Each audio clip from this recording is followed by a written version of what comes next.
దేవునికి స్తోత్రము. అనుదిన దేవుని వాక్య ధ్యానమునక ఈరోజు 2025 సంవత్సరము మే నెల 22వ తారీఖు. ఈరోజు ధ్యాన వాక్యము యోహాను సువార్త 15వ అధ్యాయము 1వ వచనాన్ని ధ్యానించుకుందాము. ధ్యాన వాక్యాన్ని పరిశుద్ధ గ్రంథము నుండి ఒకసారి చదువుకుందాము. ప్రియ దేవుని బిడ్డలారా, నేను నిజమైన ద్రాక్షావల్లిని, నా తండ్రి వ్యవసాయకుడు. నాలో ఫలించని ప్రతి తీగను ఆయన తీసి పారవేయును.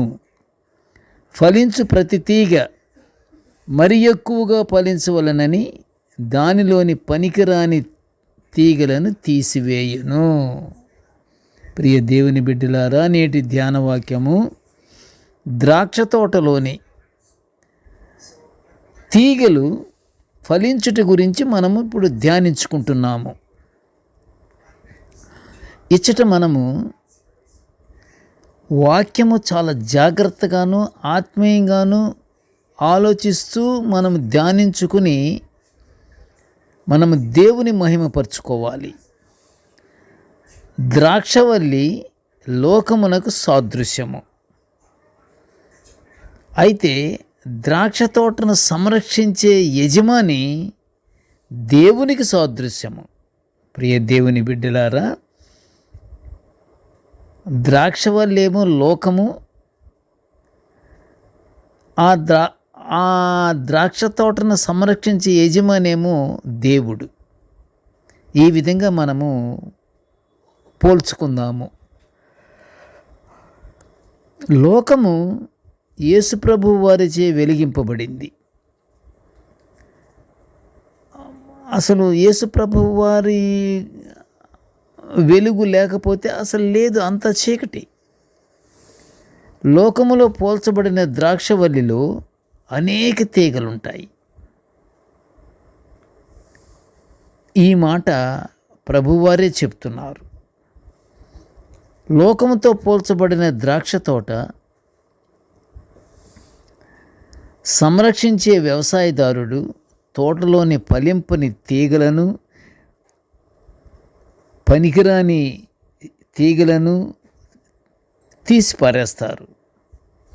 పనికిరాని తీగలను తీసివేయకపోతే ఏమవుతుందంటే ద్రాక్షవల్లి పక్కన ఉన్నటువంటి తీగలు కూడా అవి ఫలించవు.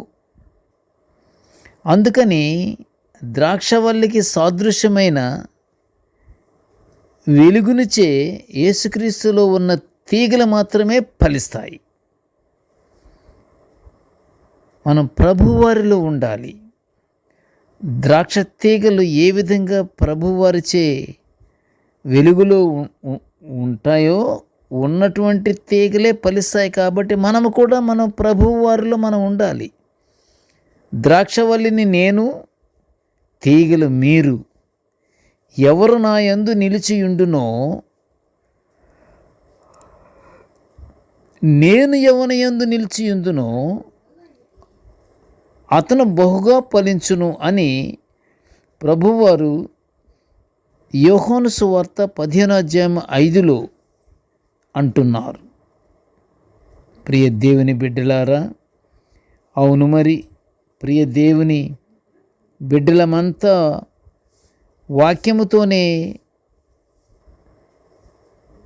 జీవించాలి.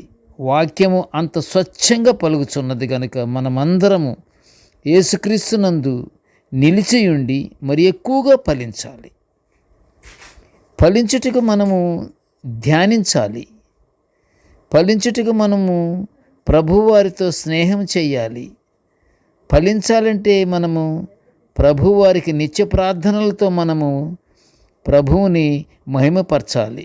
మన యందు ప్రభువు మాట్లాడిన ఎడల మన అవసరాలన్నీ తీర్చగల యేసయ్య ఉన్నాడని మనము విశ్వాసముతో ప్రార్థన చేయాలి. ప్రియ దేవుని బిడ్డలారా, విశ్వాసము ఎంత గొప్పదో తెలుసండి. మీరు ఒక్కసారి కొత్త నిబంధన గ్రంథము హెబ్రీలకు రాసినటువంటి పత్రిక 11వ అధ్యాయము మొత్తము చదవండి. విశ్వాసముతో ఎంతమంది అంచెలంచెలుగా అందాలెక్కారో చూడండి. ఒక్కసారి 11వ అధ్యాయం పూర్తిగా చదవండి. ఆ విశ్వాసం అనేది అది పరలోకానికి రాజబాట. ఆ బాటలో మనం నడవాలంటే మనం విశ్వాసం కలిగి ఉండాలి. విశ్వాసముతో ప్రార్థన చేయాలి. యేసు ప్రభువు వారు తన శిష్యులలో కోరుకున్న ఫలం దేవుణ్ణి, సాటి మానవులను ప్రేమించడమే. దేవుడు కోరుకుంటున్నది ఒక్కసారి మనసు పెట్టి ఆలోచించండి. మనము ఎవరెవరిని ప్రేమించాలంటున్నాడు? దేవుణ్ణి, సాటి మానవులను కూడా. అబ్బా, దేవుని ప్రేమ ఎంత గొప్పది! ఆయన్ని ప్రేమించినట్టే సాటి మానవులను కూడా సమానంగా ప్రేమించమంటున్నాడు. హల్లెలూయా, దేవుని స్తోత్రం.